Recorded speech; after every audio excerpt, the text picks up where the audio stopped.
여러분 명절을 앞두고 있습니다. 오는 수요일 날은 우리나라 올해 설날이죠. 설날은 추석과 함께 우리 민족의 큰 명절에 속합니다. 그래서 오늘은 이 설날을 기다리면서 오늘 말씀 묵상하면서 이렇게 명절을 지킵시다 제목으로 말씀을 함께 나누려고 합니다. 설날의 유래를 살펴보면 낯설다라는 말의 어근인 설에서 왔다라고 하죠. 그래서 설날은 새해에 대한 낯섦이라고 생각하는 거예요. 낯섦이라는 의미와 아직 익숙하지 않은 날이라는 뜻을 동시에 가지고 있다고 합니다. 우리의 새해가 시작됐습니다. 새해는 경험하지 않았잖아요. 그래서 익숙하지가 않은 거예요. 낯선 거지요. 그 설날은 묵은 해에서 분리되어 가는 과정으로 아직 완전히 새해에 통합되지 않았기 때문에 익숙하지 못한 날이다라는 의미입니다. 설과 관련한 기록은 우리나라 역사를 보면 삼국시대부터 찾아볼 수가 있습니다. 고구려에서는 해마다 음력 정초가 되면 강가에 모여서 놀았으며 이날에는 돌팔매 놀이와 눈끼얹기 같은 편싸움 놀이를 하였다라고 기록되어 있고 서로 쫓고 쫓기다 그쳤다 그렇게 기록하고 있습니다. 제법 과격하게 논 것 같죠. 돌팔매 돌을 던졌다는 겁니다.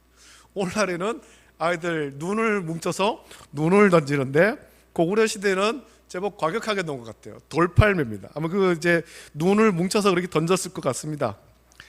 자, 이것은 아주 어떤 상무적 기풍이 강한 고구려 사람들이 설날에 편을 가려서 서로 돌뭉치, 눈뭉치를 던지면서 눈끼얹기 놀이 같은 활기 있는 놀이를 하면서 즐겁게 명절을 세웠다라는 것을 말합니다. 또한 설은 옛 기록에 의하면 세수, 연수, 원단, 원일이라고 했습니다. 이것은 모두 한 해의 첫날이라는 의미입니다.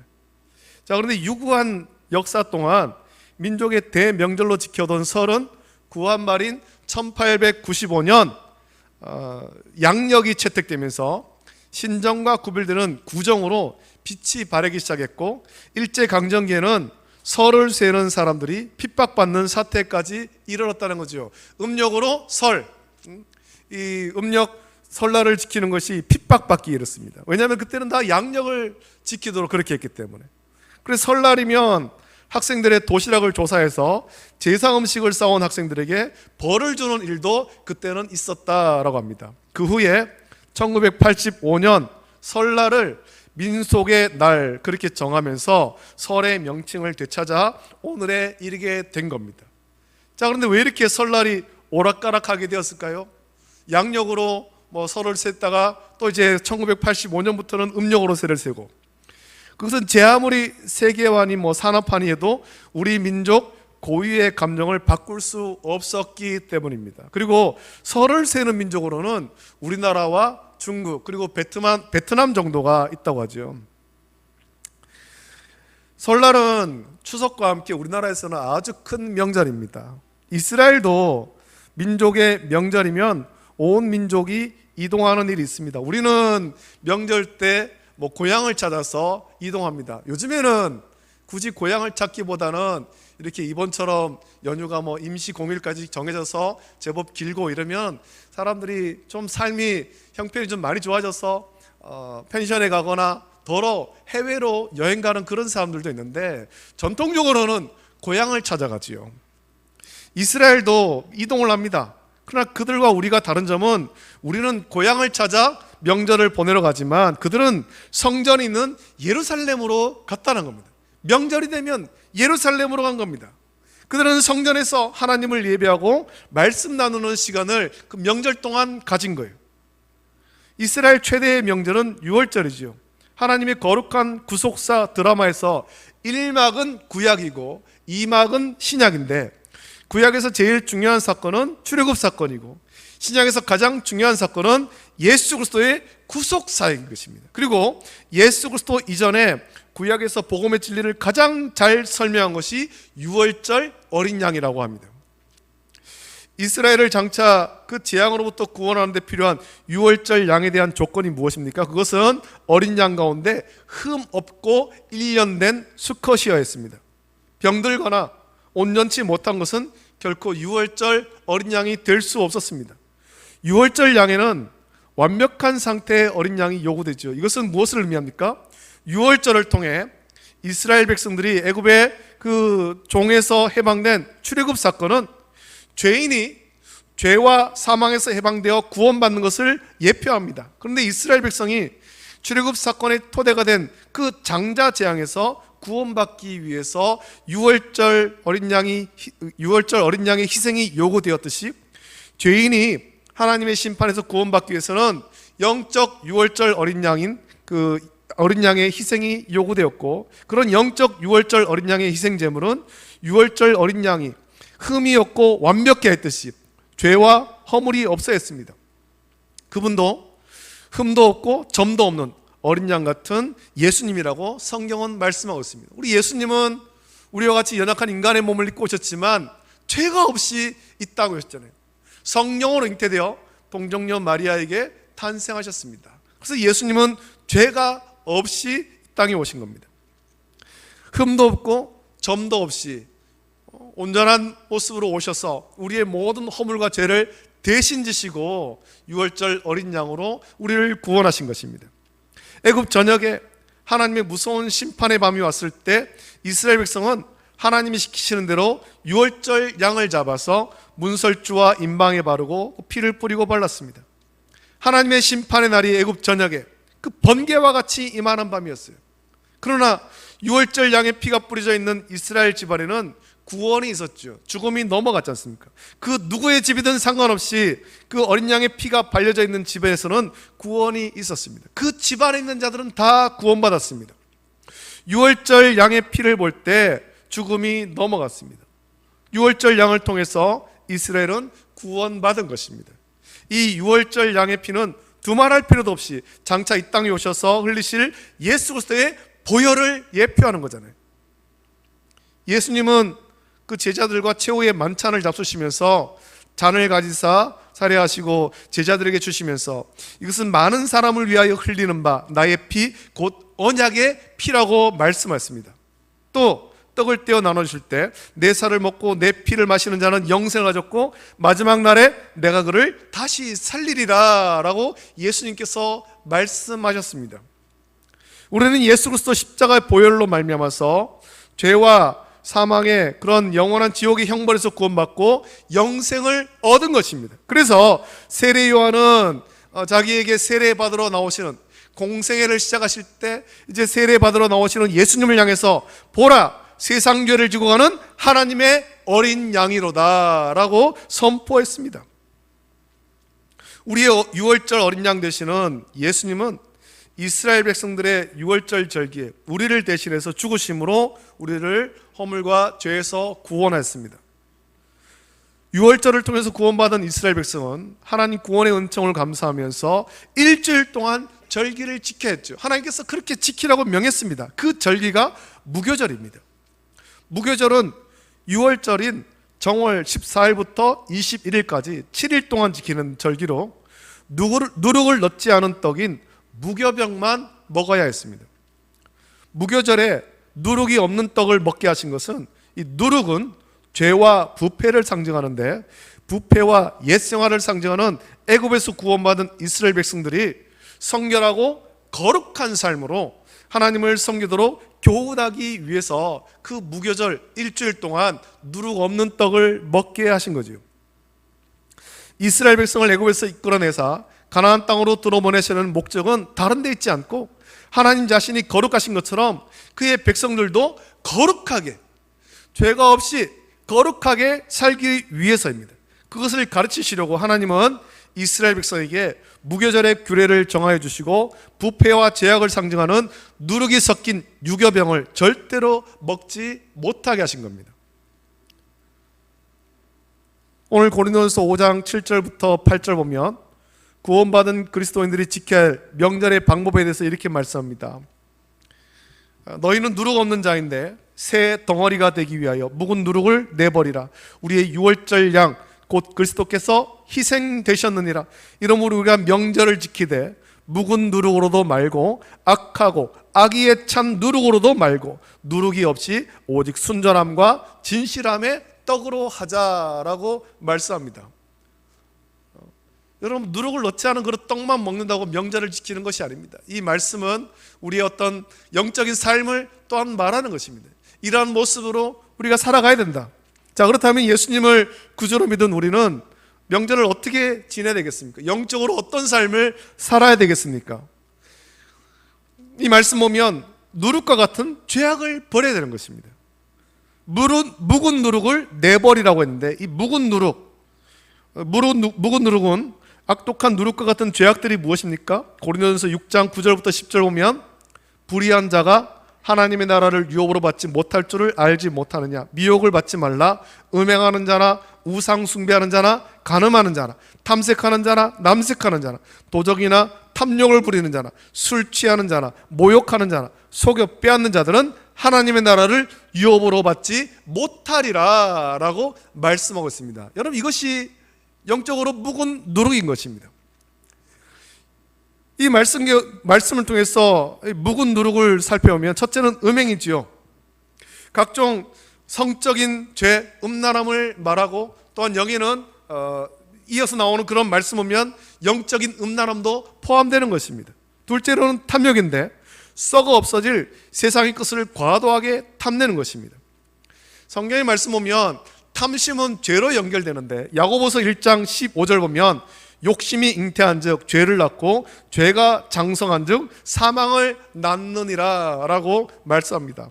따라서 하나님의 나라를 유업으로 받지 못하는 누룩은 세상에 썩어 없어질 것에 대한 탐심입니다.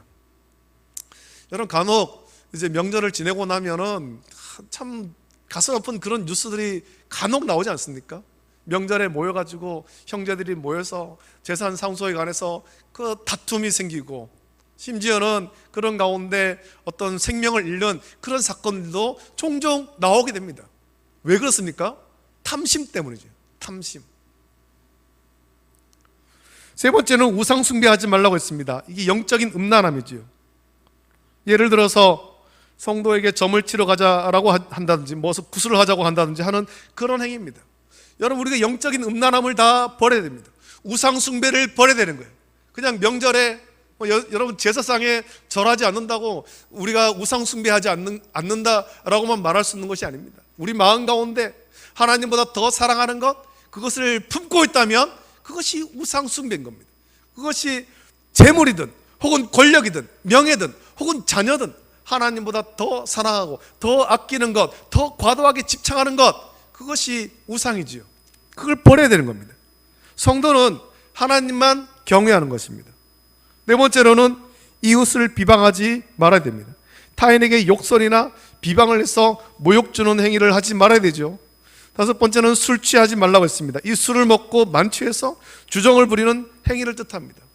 여러분, 우리나라의 선교사님들이 들어와서 한국의 조선의 상태를 볼 때 사람들이 술을 마시지 않으면 멀쩡한데, 반듯한데, 술을 마시고 나면 형편없이 변하는 것을 보고, 야, 이렇게 해서는 안 되겠다 해서 한국교회에 술과 담배를 금한 겁니다.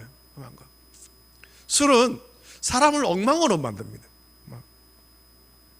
그리고 또 토색하지 말라, 착취하고 강탈하지 말라는 것입니다.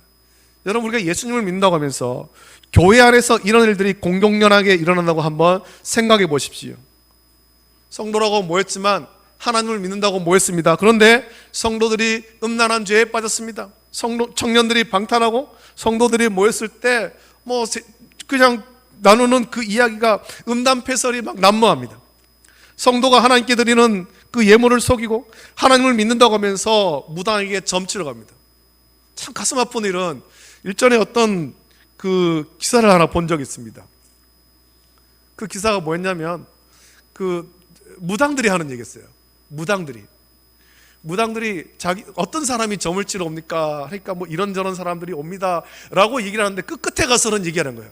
교회 장로도 오고 권사도 오고 집사도 많이 옵니다. 예수님을 믿는다고 하면서 어떻게 거길 갑니까? 그런데 가고 있더라는 거예요. 가고 있더라는 거죠.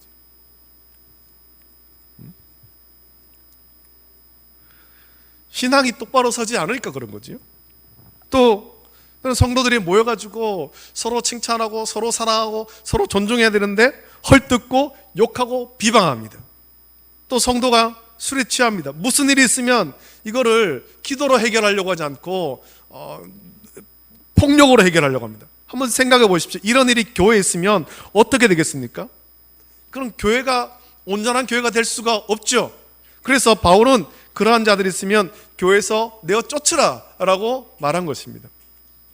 오늘 본문에서 묵은 누룩이 상징하는 것은 우리가 믿는다고 하면서도 죄에서 떠나지 않는 것이고, 또 그거 죄에서 떠나지 않은 그것을 사모하며 반복적으로 죄를 짓는 자는 마침내 구원의 대열에서 제거를 당한다고 말씀입니다. 물론 우리가 믿음으로 구원받지만 그 믿음에는 필수적으로 동반되는 행위가 있습니다. 죄에서 떠난 거룩한 삶이 반드시 성도의 삶에 자리를 잡아야 되는 겁니다. 우리 주일학교 아이들한테 전하는 말씀이 하나님의 성품에 대한 말씀인데, 우리 하나님의 성품, 거룩에 대한 말씀을 나누면서 이 순결하고 또 경건의 삶을 아이들한테 가르치고 있는 거예요. 여러분, 우리가 예수님을 믿는다고 한다면 우리가 죄에서 떠난 정결한 삶을 살아야 되고, 또 우리가 예수님을 믿는다고 할 때 그것이 삶으로 나타나야 됩니다. 나타나야 됩니다. 경건함으로 나타나야 되는 거죠. 하나님을 경외하고 또 이웃을 구제하고 기도하고 말씀 묵상하고 그 말씀에 순종하는 경건한 삶으로 나타나야 됩니다. 죄에서 떠나 거룩한 삶이 반드시 따라야 됩니다. 그렇지 않은 자는 공의로우신 하나님 말씀을 가볍게 여기는 자로서 하나님을 기쁘시게 하지 못할 뿐만 아니라 하나님의 준엄한 심판도 피할 수가 없습니다. 여러분, 제거해야 할 묵은 누룩, 여전히 세상의 것에 대한 사모함이 있고 죄에 대한 어떤 그런 마음이 있다면 그것을 감추려고 하지 말고 즉시 제거하십시오. 성령을 의지해서 우리는 그것을 단호하게 제거해야 되는 것입니다. 우리 하나님은 우리의 중심을 감찰하시는 하나님이죠.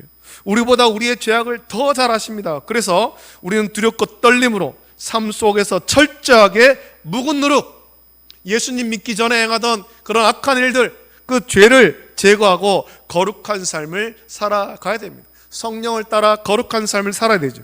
또 순전하고 진실함으로 명절을 지내야 됩니다. 오늘 본문 8절 보면, 이러므로 우리가 명절을 지키되 묵은 누룩으로도 말고 악하고 악의에 찬 누룩으로도 말고 누룩이 없이 오직 순전함과 진실함의 떡으로 하자라고 했습니다.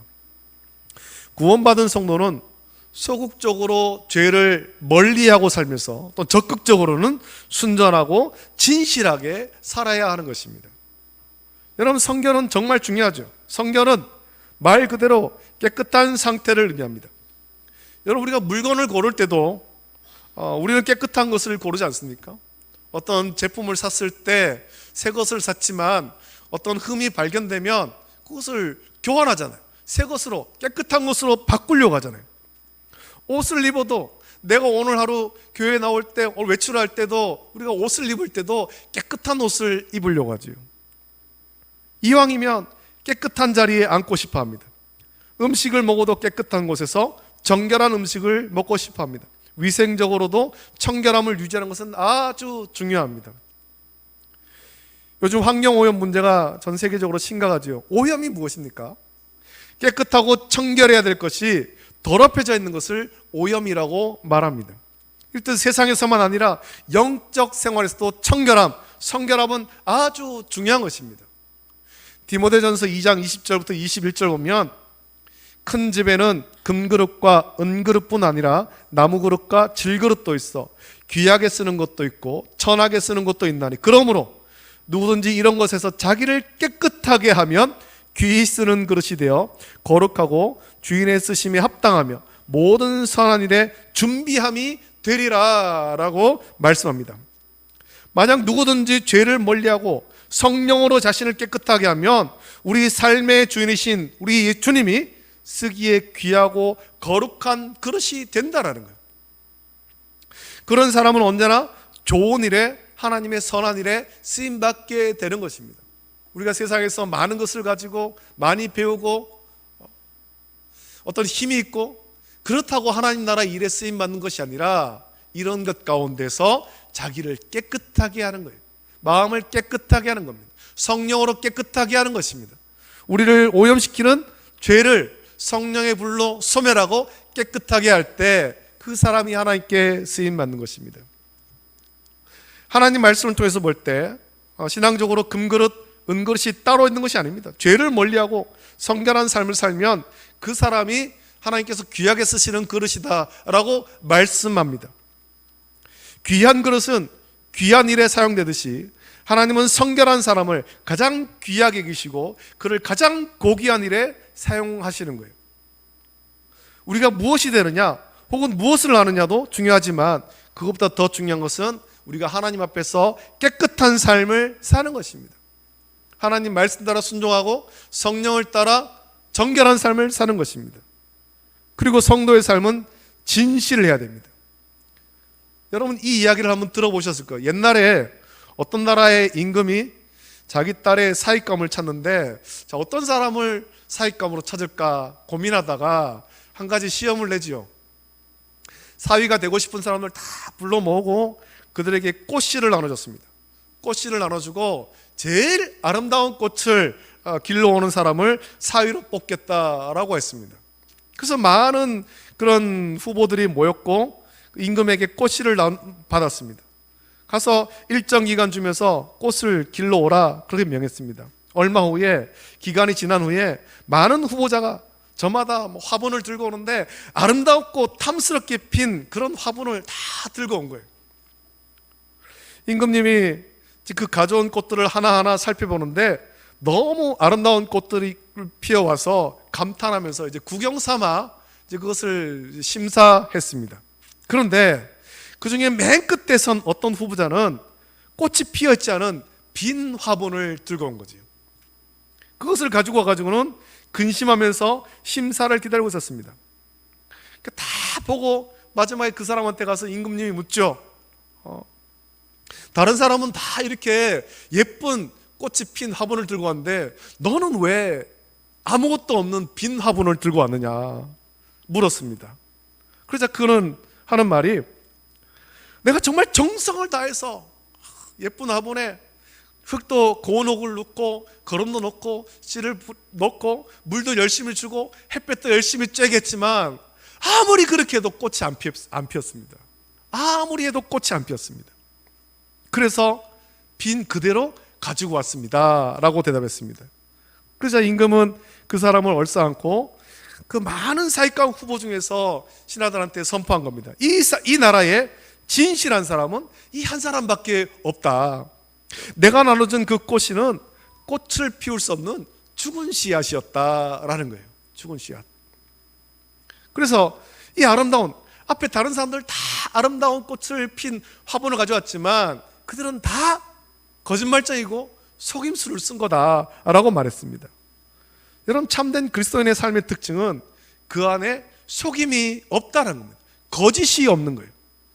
감춘 것이나 숨긴 것이나 정직하지 못한 것이나 위선적이고 외식적인 것이 없습니다. 모든 것이 사실 그대로이며 투명하고 명료합니다. 그리스도인은 하나님의 진실하심 때문에 그 하나님의 진실함을 본받아서 우리는 진실해야 되는 거지요. 여러분 이제 오는 수요일은 민속의 큰 명절인 설날입니다. 여러분 명절을 어떻게 보내시겠습니까? 나름대로 이번 명절을 어떻게 보내야 되지라고 생각하신 것이 다 있을 거예요. 이스라엘 백성들의 최대 명절은 6월절입니다. 430년 애굽의 노예 생활에서 해방된 것을 기뻐하는 명절입니다.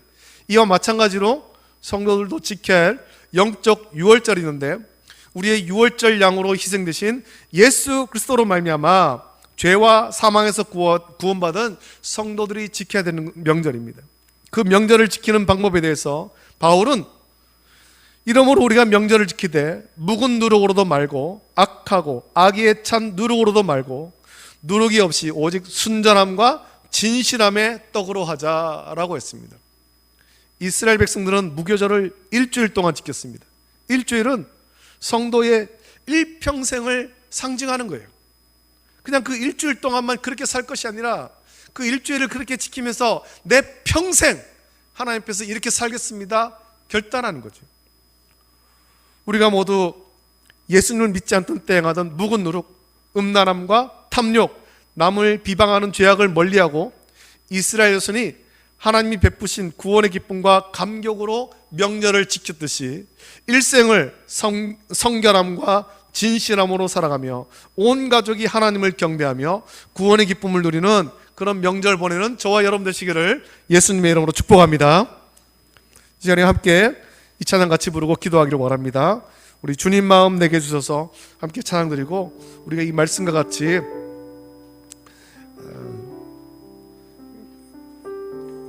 순전함과 진실함으로 살아갈 수 있도록 은혜 달라고, 거룩함으로 살아갈 수 있도록, 경건한 삶을 살 수 있도록 은혜 달라고 같이 한번 기도하길 원합니다.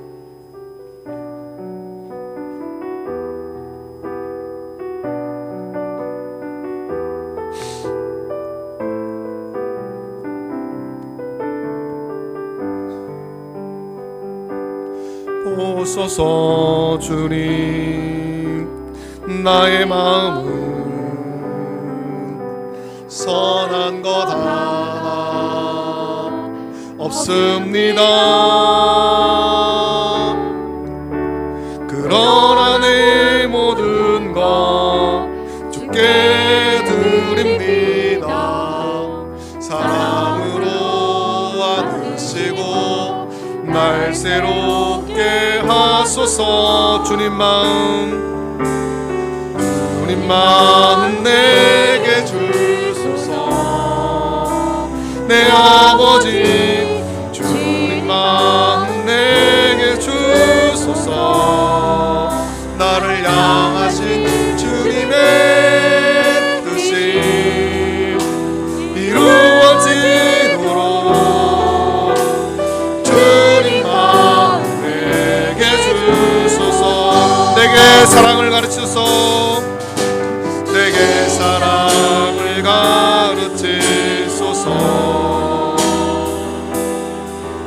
당신의 마음으로 용서하게 하소서. 주의 성령 내게 채우사 주의 길 가게 하소서. 주님 당신 마음 주소서. 주님 마음 내게 주소서. 주님 마음 내게 주소서. 내 아버지 주님 마음 내게 주소서. 나를 향하신 주님의 뜻이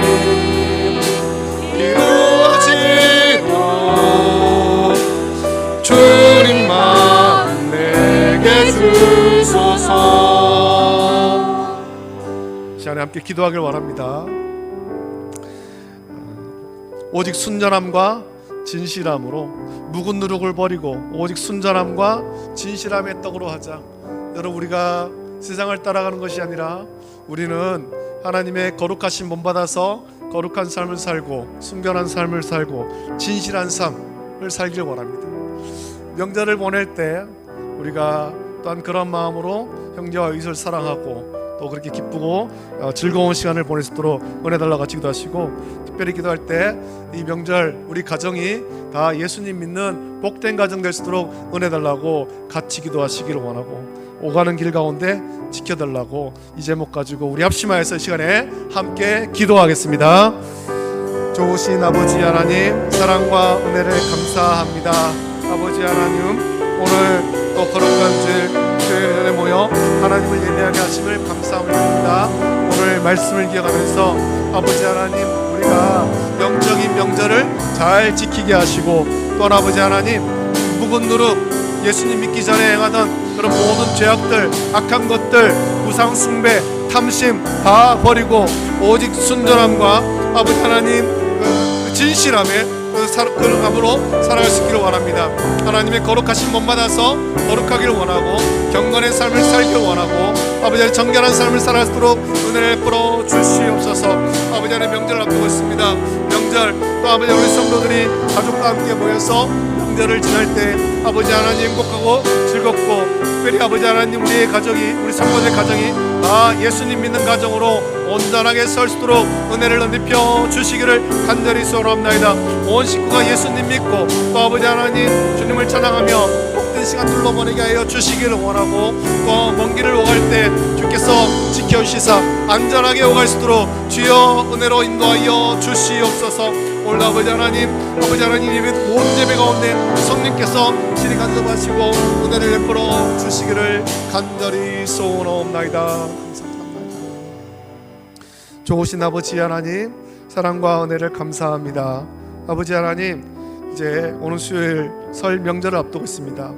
세상에서의 명절도 우리가 기다리면서 참 준비를 하는데 우리가 영적인 명절을 항상 지키게 하여 주시고 아버지 하나님 우리 가운데 있는 묵은 누룩 예수님 믿기 전에 행하던 그런 죄악들 탐심, 음란함, 우상숭배 다 버리게 하시고 아버지 하나님 순전함과 의로움으로 아버지 하나님 시여 명절을 지킬 수 있도록 은혜를 베풀어 주시옵소서. 우리의 마음을 정결케 하시고 또 아버지 하나님 세상 가운데 구별된 성도의 삶을 살아갈 수 있도록 은혜를 부어 주시옵소서. 명절 아버지 하나님 우리의 성도들 가정 다 식구들이 함께 한자리에 모일 때 행복하고 즐거운 시간 되게 하시고 특별히 아버지 하나님 믿음으로 하나 되는 가정 될 수 있도록 주께서 은혜로 채워 주시옵소서. 감사합니다. 지금은 우리 주 예수 그리스도의 은혜와 하나님 아버지의 사랑하심과 성령님의 감화 역사 교통하심이 묵은 누룩을 버리고 순전함과 진실함으로 살기를 결단하는 또 거룩하게 구별된 삶을 살기를 결단하는 우리 모든 성도들 머리 위에 가정과 자녀와 직장과 생업 위에 이제로부터 영원토록 함께 있을지어다. 아멘.